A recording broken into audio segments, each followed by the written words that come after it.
మహాత్మా గాంధీ గారి స్ఫూర్తితో సాధించుకున్న ప్రజాస్వామ్యం శాంతియుతంగా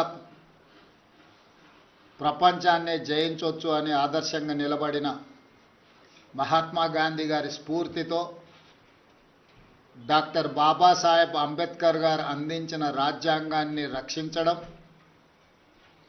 రాజ్యాంగ స్ఫూర్తిని కొనసాగించడం, రాజ్యాంగబద్ధమైన సంస్థల్ని పరిరక్షించడం, ఇండియా కూటమి ఈరోజు ఇంకొక పక్కన. అందుకే రాజ్యాంగ వ్యతిరేకులైన,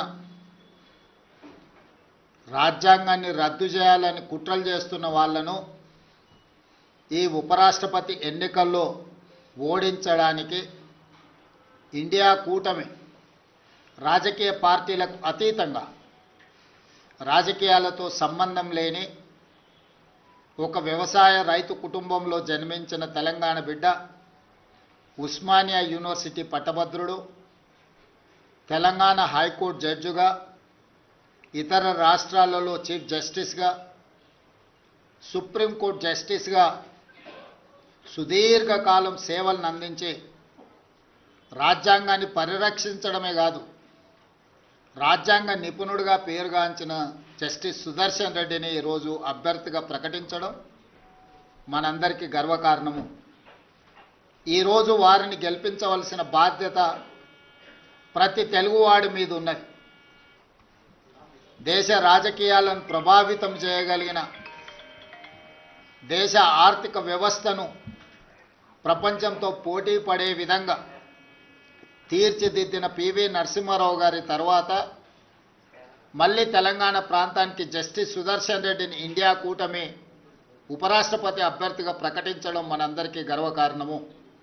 అందుకే ఈరోజు తెలంగాణ రాష్ట్ర ప్రభుత్వం తరఫున ఇండియా కూటమి రాజకీయాలకు అతీతంగా న్యాయ నిపుణుడు, న్యాయ కోవిదుడు జస్టిస్ సుదర్శన్ రెడ్డి గారిని అభ్యర్థిగా ప్రకటించడంతో రాజకీయాలకు అతీతంగా మనందరము ఏకం అవ్వాల్సిన సందర్భము. అందుకే ఈరోజు Telugu Desam party, YSR party, BRS party, MIM party, అదేవిధంగా ఉభయ రాష్ట్రాలలో ఉన్న బీజేపీ రాజ్యసభ, లోక్సభ మెంబర్స్కు కూడా విజ్ఞప్తి చేస్తున్నా, తెలుగువాడికి దక్కిన గౌరవం జస్టిస్ సుదర్శన్ రెడ్డి ఉపరాష్ట్రపతి అభ్యర్థిగా ప్రకటించడం. అందుకే మనందరం కలిసికట్టుగా 42 మంది లోక్సభ సభ్యులు, 18 మంది రాజ్యసభ సభ్యులు, ఉభయ రాష్ట్రాలకు సంబంధించిన వాళ్ళందరం ఒక తాటి మీదకి వచ్చి జస్టిస్ సుదర్శన్ రెడ్డి గెలుపులో భాగస్వాములు కావాలి. జస్టిస్ సుదర్శన్ రెడ్డిని గెలిపించవలసిన బాధ్యత మన అందరి మీద ఉన్నది. కాబట్టి చంద్రబాబు నాయుడు గారిని, చంద్రశేఖరరావు గారిని, వైఎస్ జగన్మోహన్ రెడ్డి గారిని, జనసేన అధ్యక్షుడు పవన్ కళ్యాణ్ గారిని, ఎంఐఎం పార్టీ అధ్యక్షుడు అసదుద్దీన్ ఓవైసీ గారిని, అదేవిధంగా ఉభయ కమ్యూనిస్టు పార్టీలు ఈ రాష్ట్రాల నుంచి ప్రాతినిధ్యం లేకపోయినా ఇతర రాష్ట్రాలలో కమ్యూనిస్టు ప్రాతినిధ్యం ఉన్నది కాబట్టి ఆయా పార్టీలను కూడా తెలుగు వాళ్ళుగా మన వాళ్ళు సంప్రదించి మద్దతు కూడగట్టి జస్టిస్ సుదర్శన్ రెడ్డి గారి గెలుపు కోసం పని చేయాలి. జస్టిస్ సుదర్శన్ రెడ్డి గారి గెలవడము ఇప్పుడు అవసరం. ఎందుకంటే రాజ్యాంగాన్ని పరిరక్షించాలంటే న్యాయ నిపుణులు, న్యాయ కోవిదులు రాజ్యాంగాన్ని ప్రజలకు ఆ స్ఫూర్తిని అందించడానికి ఉపరాష్ట్రపతిగా ఉంటే ఇది దేశ ప్రజలకు ప్రయోజనం చేకూరుతుంది, ప్రజాస్వామ్యం కాపాడబడుతుంది. అందుకే ప్రజాస్వామ్యాన్ని పరిరక్షించడానికి రాజకీయాలకు అతీతంగా మనందరం ఏకమై జస్టిస్ సుదర్శన్ రెడ్డి గారిని గెలిపించాల్సిన అవసరం ఉంది. వారికి మద్దతు ఇవ్వవలసిందిగా ఉభయ తెలుగు రాష్ట్రాలలో ఉన్న రాజకీయ పార్టీలను, వాటి నాయకత్వాన్ని ఈరోజు తెలంగాణ కాంగ్రెస్ పార్టీ తరఫున, మంత్రివర్గం తరఫున వారందరూ కూడా నేను విజ్ఞప్తి చేస్తున్నా.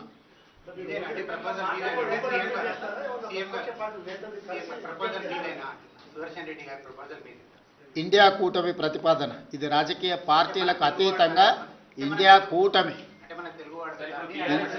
కూటమి తరఫున టీఆర్ఎస్ మద్దతు అడుగుతున్నారు కదా, అన్ని రాజకీయ పార్టీలను అడుగుతున్నాం. ఒకప్పుడు మీరు ఆ ఇంటి కాకి ఈ ఇంటి మీద వాళ్తేనే కాల్చి చంపుతున్నారు, ఇప్పుడు మళ్ళీ ఆ ఇంటి కాకి ఈ ఇంటి మీద ఎట్లా వాళ్తారు? ఇది ఇండియా కూటమి. జస్టిస్ సుదర్శన్ రెడ్డి గారు కాంగ్రెస్ పార్టీ కాదు. అందుకే మీకు మొట్టమొదటి ఓపెనింగ్ రిమార్క్స్లోనే చెప్పిన, జస్టిస్ సుదర్శన్ రెడ్డి కాంగ్రెస్ పార్టీ ప్రతినిధి కాదు, కాంగ్రెస్ పార్టీ సభ్యుడు కాదు, కాంగ్రెస్ పార్టీ ఒకటే ప్రతిపాదించిన అభ్యర్థి కాదు. ఇండియా కూటమి ప్రజాస్వామ్యాన్ని పరిరక్షించడానికి న్యాయ నిపుణుడు, న్యాయ కోవిదుడైన జస్టిస్ సుదర్శన్ రెడ్డిని ప్రతిపాదించారు. వారికి ఏ రాజకీయ పార్టీతో సంబంధం కానీ, అనుబంధం కానీ, సభ్యత్వం కానీ లేదు. పార్టీలకు అతీతంగా జస్టిస్ సుదర్శన్ రెడ్డి గారిని గెలిపించాల్సిన బాధ్యత ప్రతి తెలుగువాడి మీద ఉన్నది. అందుకే ఈరోజు తెలుగు భాషను ప్రాచీన భాషగా గుర్తించాలనుకున్నప్పుడు అందరం ఏకమైన. అంతెందుకు 1991లో కాంగ్రెస్ పార్టీ పివి నరసింహారావు గారిని దేశ ప్రధానమంత్రిగా చేసి ఉప ఎన్నికలకు నంద్యాలలో పోటీ పడినప్పుడు ఆనాడు గంగుల ప్రతాప్ రెడ్డి గారు రాజీనామా చేసి పివి నరసింహారావు గారు నంద్యాల ఎంపీగా ప్రతిపాదించినప్పుడు పెద్దలు నందమూరి తారక రామారావు గారు ముందుకు వచ్చి ఒక తెలుగువాడి దేశ ప్రధానమంత్రి అవుతున్నాడు అంటే అది మనందరికీ గర్వకారణము. ఎన్నికల్లో తెలుగుదేశం పార్టీ ప్రధాన ప్రతిపక్షంగా పోటీ పెట్టడం లేదు, అందుకే పివి నరసింహారావు గారిని గెలిపించండి అని చెప్పి ఆ రోజు నందమూరి తారక రామారావు గారు ముందుకు వచ్చిండ్రు. సిద్ధాంతపరంగా వైరుధ్యం ఉన్న కాంగ్రెస్ తెలుగుదేశం ఆనాడు ఎన్టీ రామారావు గారు పివి నరసింహారావు గారికి సంపూర్ణమైన మద్దతును పలికి వారి గెలుపుకు పూర్తిగా సహకరించి రాజకీయ విజ్ఞతను ప్రదర్శించారు. ఈరోజు తెలుగు వాళ్ళందరూ కూడా ఎన్టీ రామారావు గారిని ఆదర్శంగా తీసుకొని రాజకీయ విజ్ఞతను ప్రదర్శించి ఒక తెలుగువాడు ఉపరాష్ట్రపతి అయ్యే అవకాశం వచ్చింది. ఈనాడు వారు ఉపరాష్ట్రపతిగా నెగ్గితే భవిష్యత్తులో వారు రాష్ట్రపతి అవ్వడానికి కూడా అవకాశం ఉంటుంది. మళ్ళీ నీలం సంజీవరెడ్డి తర్వాత పివి నరసింహారావు గారి తర్వాత తెలుగు రాష్ట్రాల నుంచి ఒక గొప్ప అవకాశం మన అందరికీ గౌరవం దక్కే అవకాశం ఉంది. అందుకే ఈరోజు మనందరం ఈ చర్చలు, మీరు అడిగే ప్రశ్నలు, చర్చలు ఇవన్నీ కాంగ్రెస్ పార్టీకి సంబంధించినవి. కాబట్టి ఈరోజు వివాదాలకు సంబంధించిన ప్రశ్నల కంటే విజ్ఞతతో కూడుకున్న విధానంతో మనందరం ముందుకు వెళ్ళాలి. మనందరం కూడా విజ్ఞత ప్రదర్శించాలి. మనందరం ఏకమై ప్రజాస్వామ్యాన్ని కాపాడుకోవాలి. ఈరోజు రాజ్యాంగాన్ని పరిరక్షించాలి అంటే రాజ్యాంగ నిపుణుడు, న్యాయ కోవిదుడు ఉపరాష్ట్రపతిగా ఉంటే అందరికీ గౌరవంగా ఉంటుంది, ఈ దేశానికి అంతిమంగా మేలు జరుగుతుంది.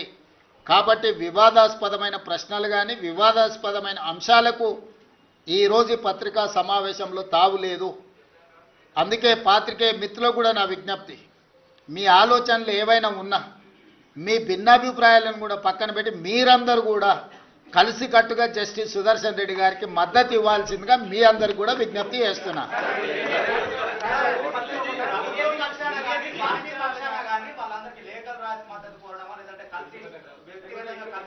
ఖచ్చితంగా మీ అందరి సూచన ఏ రకంగా ఉంటే ఆ రకంగా ముందుకెళ్తాం. ఏదైనా తెలుగు వాళ్ళందరినీ కూడగట్టడమే మా అందరి యొక్క ఉద్దేశము. మీరిచ్చే సూచనలు తీసుకొని ఇంకా మంచి కార్యాచరణ మీరు ఏదైనా, ఇప్పుడు ఫస్ట్ रिएक्शन ఇది, क्योंकि आज उपराष्ट्रपति चुनाव में एक किसान परिवार तेलंगाना छोटे गांव से खुद के गांव में पाठशाला नहीं है तो अगले गांव में जाकर पढ़ाई लिखाई करके उस्मानिया यूनिवर्सिटी से लॉ ग्रेजुएट बनकर हाई कोर्ट जज of Andhra Pradesh, Goa Lokayukta chairman, supreme court justice तक एक तेलंगाना किसान का लड़का उतना दूर पहुंच गए. आज India alliance justice Sudarshan Reddy को अपने तरफ से उम्मीदवार बनाए. इसीलिए आज हमारे कैबिनेट और कांग्रेस पार्टी तेलंगाना के जनता की ओर से और तेलुगु जाति के तरफ से हमारी गुजारिश ये है कि Telugu Desam, Jana Sena, YSR, BRS and MIM सब राजनीतिक दल नेता लोगों से एक ही गुजारिश है, हम सब लोग इकट्ठा होकर जस्टिस सुदर्शन रेड्डी जीतने के लिए कोशिश करना. क्योंकि पीवी नरसिंह राव जी के बाद ऐसा मौका नहीं मिला तेलंगाना की ओर से। इसीलिए आज इंडिया अलायंस के उम्मीदवार कोई राजनीतिक दल से उनका कोई लेना देना नहीं है। वो लीगल एक्सपर्ट, कॉन्स्टिट्यूशनल एक्सपर्ट, लगातार देश के लिए सेवा किए ऐसे जस्टिस सुदर्शन रेड्डी को आज के तारीख में हम सब लोग मिलकर मदद देने का जरूरत है। जिस दिन पीवी नरसिंह राव जी इस देश की प्रधानमंत्री बने, उस दिन तेलुगुदेशम पार्टी अध्यक्ष एनटी रामाराव जी ने नंद्याल बाई इलेक्शन चुनाव में किसी उम्मीदवार को खड़ा नहीं किए, क्योंकि एक तेलुगु प्राइड पीवी नरसिंह राव इस देश के प्रधानमंत्री बने तो हमारे सबका विकास, हमारा सबका पहचान।